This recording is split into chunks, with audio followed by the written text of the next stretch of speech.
Thad looked over the water. It seemed like a long time before either of us spoke. I was dying inside, worrying that my words had been too harsh. I feared losing him again, but I'd have to speak the truth. He had hurt me deeply. The past winter had been so difficult, hoping for a letter every day and never receiving one. "I'm sorry if I hurt you," he said softly. "I wanted to write. I put one thing in the mail for you." I gazed up at him, surprised. "I never received anything," I said. "I sent you a book," he replied. "You sent it?" I questioned. "I thought it was Tesla who did."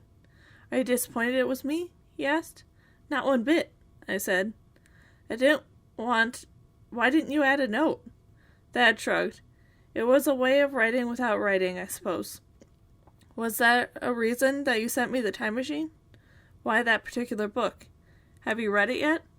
"I'm nearly done, but I've left it back in my cousin's house, I'm afraid. Hopefully Mother will bring it with her, so I can finish it on the train ride home from New York." "Why did you send it to me?" Once again he looked out at the sea, and then faced me, as though he'd made his mind about something. "I might as well just say it, Jane. I've never met a girl like you, one who I can talk to so easily. You've been on my mind a lot. Tesla has been working on an invention, and in my mind, my imagination, I keep talking to you about it."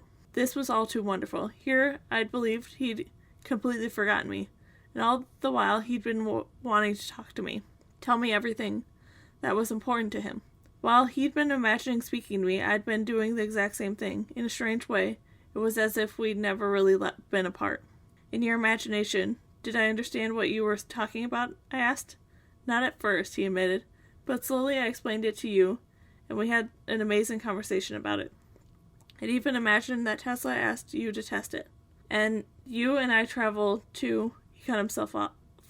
"Traveled to where?" I pressed. He didn't answer. "Did you imagine we traveled in time?" I guessed. "Did we travel forward or back?" He stared at me stunned, at my words. "How did you know? How could you?"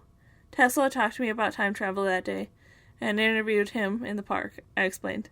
"It's all theory, Jane. Sending you the book was my way of talking to you about it. I'm so happy that you did. Now I regret not having finished it." I said, "Thad, if finances are so bad for Tesla, how are you two staying in first class?" "Tesla sold a patent he held on an electric car to the automobile manufacturer. He thinks the company is going to produce the car, but I think they wanted to patent so they could make sure it was never produced. A lot of people are going to make fortunes in oil and motor cars, get into big-time production. They've already investing. This war, that's coming." "I hope not," I interrupted. "It's coming. It's part of the reason for it is because it's going to be a land grab for oil," he said with assurance. "And that's where Tesla got money for this trip, from selling the patent for the car that doesn't use oil." "Exactly. Our room is C93. We're both in there." 8-man bandit began to play live music on the deck. "That's called ragtime," he told me. "It's the newest thing. Come on, I'll show you how to dance to it. Just recently I learned it myself." He took hold of my hand, and together we hurried to a spot near the band where the other couples held one another close and did a bouncy sort of strut in unison. "I have to put my arms around your waist, is that okay?" he asked. I hoped to high heaven that I wasn't blushing, as I nodded that it was fine. Much better than fine. He held me so close that we were cheek to cheek, ankle to ankle. The dance was fast, and it didn't leave time to feel too awkward. Before I knew it, I was smiling so hard my face ached a little. At one point, Thad began turning us in dizzying spins without even letting go of the hold on me. It was such breathless fun. How had I come to this? This morning I expected a quiet day. Now I was on the greatest luxury liner of all time, on the middle of the ocean, spinning joyfully in the arms of the person I had been longing for over the last 7 months. Complete heaven. At 3 p.m, Thad and I stood outside Mimi's cabin door. I raised my hand to knock, and the door opened before I could even connect with it. "Jane, why are you here?" Mimi asked anxiously. "Is something wrong?" "No, well, not anymore," I said. At the moment Mimi saw Thad, her eyebrows couldn't help but raise. "So have you two run off together?" she asked. Thad blushed fiercely, and I hastily said, "No, we just met. I mean, we met again while I was looking for you. He's not the reason. You're the reason we're here. You and Blythe. I think you better explain, she said, drawing both of us into the room. Her room was so luxurious. The four-postered bed was high off the floor and covered in satin spread. The dresser gleamed in polished mahogany wood and held a crystal vase in the most glamorous bouquet of flowers. Everything in the room felt, well, first class. I told her everything that had happened, and the more I spoke, the more perplexed her expression became. Jane, this doesn't make any sense, she commented when I'd finished. Why would Mr. Stead go on the ship if he thought it was going to sink? I don't know, I admitted. The feeling of being ridiculous was returning. Perhaps he predicted a different ship was going to sink, Thad offered gallantly, probably sensing my mortification. His ship was called the Majestic, maybe the ship yet to be built. Could be that, or maybe the accident we had earlier was the prediction foretold, I said. A little bump, Mimi scoffed. How about this scenario?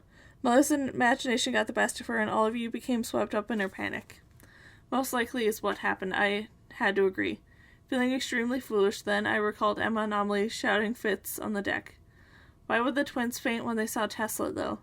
They made it sound as though he was responsible for sinking the ship. Mimi threw her arms out in frustration. Those two have gone as bad as Mother. One of them sleepwalks into the ocean in the middle of the night. The other one thinks that she hears her twin talking in her head. They've both been converted by spirit veil. That's why they do what they do. You're being harsh, Mimi, I remarked. I'm sorry, but I'm done with this spiritualism craziness.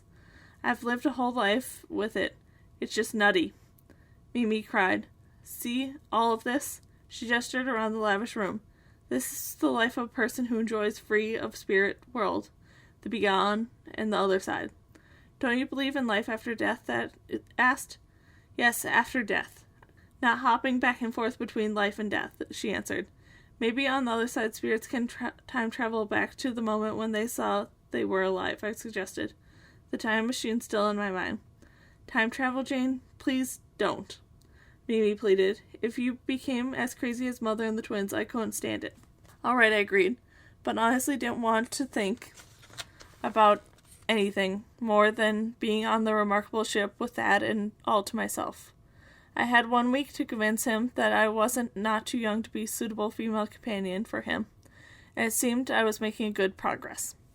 Mimi knew where the second-class Blythe cabin was and located and took us there.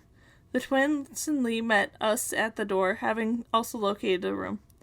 When we knocked, she called for us to enter. Her room was not as spectacular as Mimi's, but was still extremely nice. From the look on Blythe's face, you'd have thought we were ghosts. She was that surprised to see us. After explaining why we had come, she rocked back in her bed laughing. I have the craziest family. It's not crazy, Emma insisted. The predictions are real. Amelie nodded in agreement. What did you see when Tesla passed? I asked Emma. Emma shook her head in bewilderment.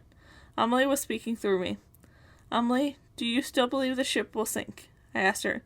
Amelie wrapped her arms around her head and ran from the room. I looked at Emma for an explanation, but she only raised her shoulders in gesture of confusion. She doesn't know, Mimi insisted. This trip of a lifetime. We're all here together, so let's enjoy ourselves.